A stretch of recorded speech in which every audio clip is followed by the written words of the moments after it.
नमस्कार मंडळी, मी डॉक्टर अंजुश्री मेटकर आज पुन्हा एका नवीन विषयासह आपल्यासमोर आले आहे. अरे संस्कार संस्कार या मालिकेतला दुसरी गोष्ट मी आज तुम्हाला सांगणार आहे. ही गोष्ट तर अतिशय वेगळ्याच प्रकारची गोष्ट आहे की जी गोष्ट ऐकताना आपल्या अंगावर सरसरून काटे उभ्या राहतील. मंडळी, अहिल्याबाई या होळकर यांच्या जीवनात घडलेला हा प्रसंग आणि पालकांचे डोळे नक्कीच उघडेल यात मात्र संशय नाही. राजमाता अहिल्याबाई ह्या कुशल प्रशासक होत्या, त्या दानशूर होत्या, त्या न्यायप्रिय होत्या, वीरांगना होत्या, दूरदृष्टी असलेल्या आणि प्रजाहितदक्ष अशा व्यक्तित्व होतं. त्यांच्या आयुष्यातला घडलेला हा प्रसंग आपल्या अंगावर खरंच सरसरून काटे उभा करणारा राहील. एकदा अहिल्याबाईंचे पुत्र जे मालोजी होते ते रथातून जात असताना रस्त्यामध्ये एक वासरू बागडत बागडत बागडत त्या रथासमोर आलं आणि त्या रथाची झडप त्या वासराला बसते आणि ते वासरू मृत होतं. मालोजी त्याची कुठलीही कदर न करता बेदरकारपणे तसेच आपला रथ पुढे दामटत नेतात.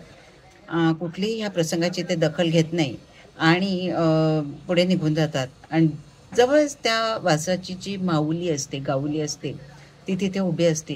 ती त्या आपलं बाळ ह्या रथाच्या धडकेने गेलं हे तिच्या लक्षात येतं.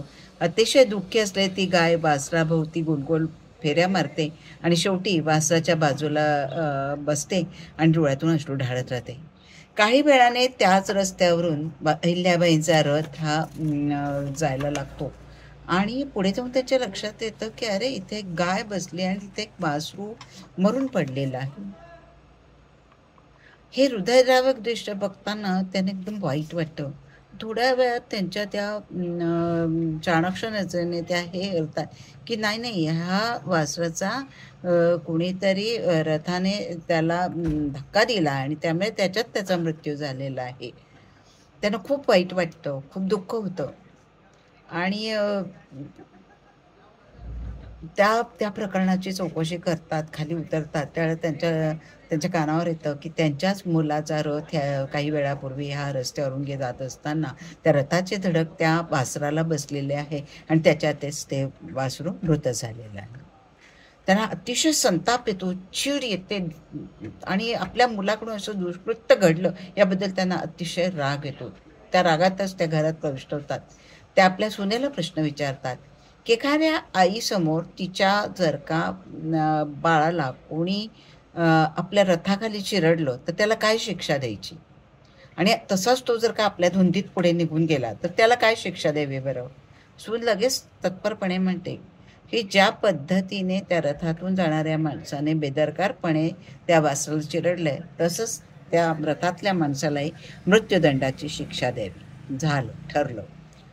त्या अहिल्याबाई मुलाला दरबारात बोलवतात आणि मग त्याला मृत्यूदंडाची शिक्षा सुनावतात की तू आज रस्त्यावर जाताना तुझ्या रथातून जाताना तू एका वासराला चिरडलंस आणि त्याचा मृत्यू झाला आणि तसाच तू त्या प्रसंगाची तुला जराही तू नोंद न करता बेदरकारपणे तिथून निघून गेलास याबद्दल मी तुला मृत्यूदंडाची शिक्षा ठोठावते असं त्या म्हणतात.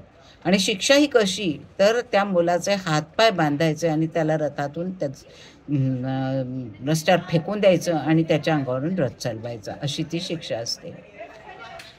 मालोजी राजांना खरोखर हातपाय बांधून रस्त्यावर फेकून देण्यात येतं आणि आता त्यांच्या अंगावरून रथ चालवायला मात्र कोणीही धजत नाही. त्या रथाचं सारथ्य करायला कोणी तयार होत नाही.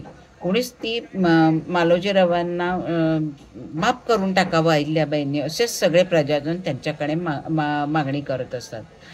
पण प्रजाजन त्यांना असं विनवत असताना सुद्धा त्या ऐकत नाही. त्या न्यायप्रिय असल्यामुळे अहिल्याबाई स्वतःच त्या रथाचं सारथ्य करतात. त्यांचा निर्णय तो ठाम असल्यामुळे त्या उठतात आणि स्वतःच त्या रथाचं सारथ्य करतात आणि लगाम आपल्या हातात घेतात. त्या रथावर आरूढ. पण त्याच वेळेला एक विस्मयकारक घटना अशी घडते की जी गाय मगाशी आपल्या वासराच्या विरहाने बाजूला रडत बसली असते ती त्याच रथाच्या पुढे येऊन उभी राहते.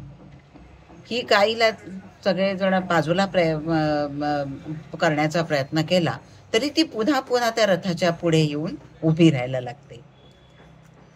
ती आडवी येऊन उभी राहत असते आणि ती सुचवत असते की बाई ग, अपत्यविरहाचं दुःख खूप वाईट आहे. खूप एका आईच्या हातून आपल्या मुलाचा मृत्यू होऊ नये, हे जे दुःख त्या गायीने पचवलेलं आहे ते अहिल्याबाईंना पचवायला लागू नये म्हणून ती सतत आडवी येऊन त्या रथाच्या पुढे उभी असते.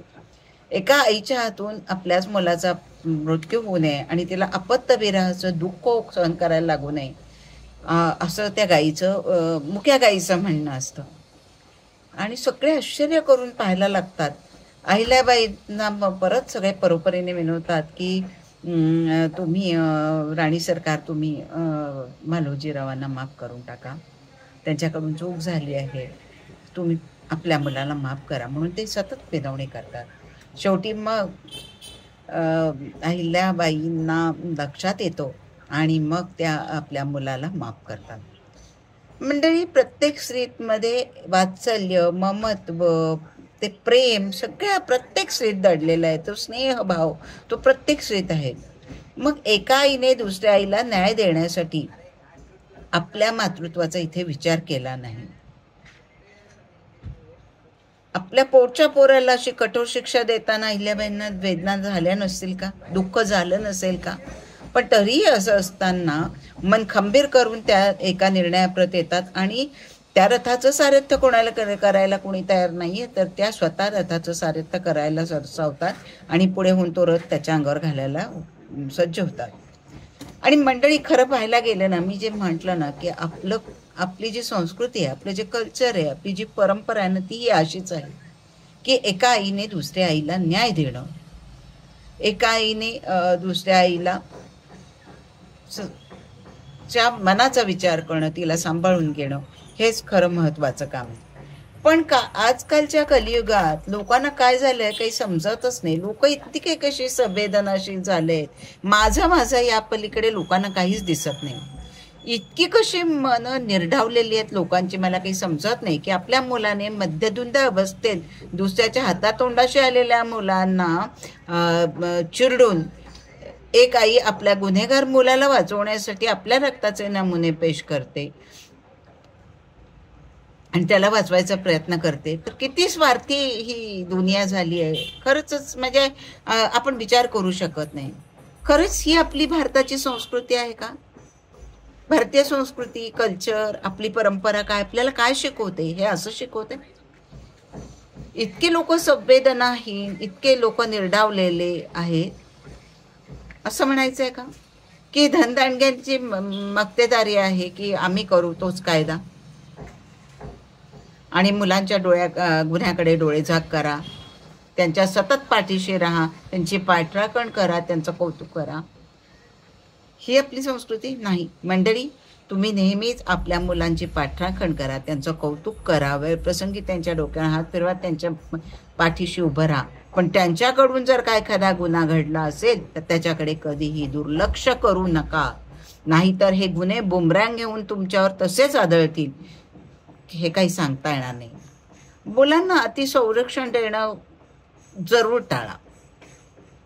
त्यांच्यावर तुमचं प्रेम आहे हे सगळ्यांना माहिती असतं, पण तुमचं ओव्हर प्रोटेक्टिव्हनेस सुद्धा मुलांच्या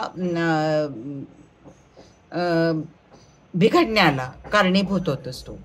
योग्य वेळी योग्य काळजी करणे हे प्रत्येक आईवडिलांचं कर्तव्य आहे. मुलांना पुरेसे प्रेम देणं, त्यांना जवळ घेणं, त्यांच्या पाठीवर थोपटणं, त्यांना काही अडचणी असतील तर त्या सोडवणं, त्यांना समजावून सांगणं. पण मुलं जर का काही चुकीचं करत असतील, त्यांच्या हातून काही चुकीच्या गोष्टी घडत असतील तर त्यांची पाठराखण कधीच करू नका. त्यांच्या मुलांच्या मतांचा आदर करताना, त्यांना वेळोवेळी मानसिक आधार देताना, त्यांच्या पाठीशी उभं राहताना आपल्या मुलाकडून काही गुन्हा घडत नाही ना, तो दुसऱ्यावर काही अन्याय करत नाही आहे ना, याची सुद्धा आपण जरूर विचार केला पाहिजे. मुलं जर का आपल्याला घडवायचे असेल तर त्यांच्यावर योग्य ते संस्कार करणं तितकंच गरजेचं असतं. वेळोवेळी त्यांच्याकडून काही चूक झाली तर त्यांनी ती आपल्या पद्धतीने शांतपणे समजून सांगण्याची गरज असते. पण गुन्हा जर का तसाच मोठा असेल ना, तर त्यांना योग्य ती शिक्षा व्हायला पण द्यायला पण आपलं मन खंबीर असलं पाहिजे. तिथे आपण कच खाल्ली नाही पाहिजे. मुलांच्या योग्य वाढीसाठी, पोषक वातावरणासाठी आपण मुलांवर प्रेम करणं जितकं गरजेचं आहे, तितकंच त्यांच्या चुका पाठीशी न घालणं हे तितकंच महत्त्वाचं आहे. हे मात्र प्रत्येकाने लक्षात ठेवलं पाहिजे. आणि जर का असं आपल्याकडून घडत नसेल, तर आपण निर्ढावलेले आहोत, संवेदनाहीन आहोत, माणुसकीहीन आहोत आणि आपल्याला या जगात न्याय कोणालाही देता येत नसेल, तर आपल्याला न्याय मागण्याची सुद्धा लाज वाटली पाहिजे. ही फार महत्त्वाची गोष्ट आहे.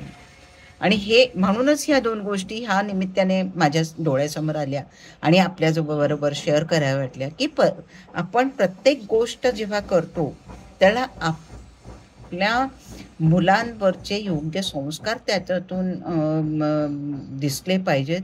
आपल्या मुलांकडून होणाऱ्या चुकांचे समर्थन केलं गेलं नाही पाहिजे, हे तितकंच महत्त्वाचं आहे. कसा वाटतो हा विचार नक्की कळवा. माझं चॅनल सबस्क्राईब केलं नसेल तर जरूर सबस्क्राईब करा आणि बेल आयकॉन दाबा, म्हणजे माझे नवनवीन व्हिडिओ वेगळ्या विषयाचे आपल्याला ऐकायला मिळतील आणि ते केव्हा केव्हा आले त्याचं नोटिफिकेशन आल्यामुळे तुम्ही त्यावेळी ते पाहू शकाल. नमस्कार मंडळी, पुन्हा भेटूया पुढच्या ब्लॉगमध्ये. नमस्कार.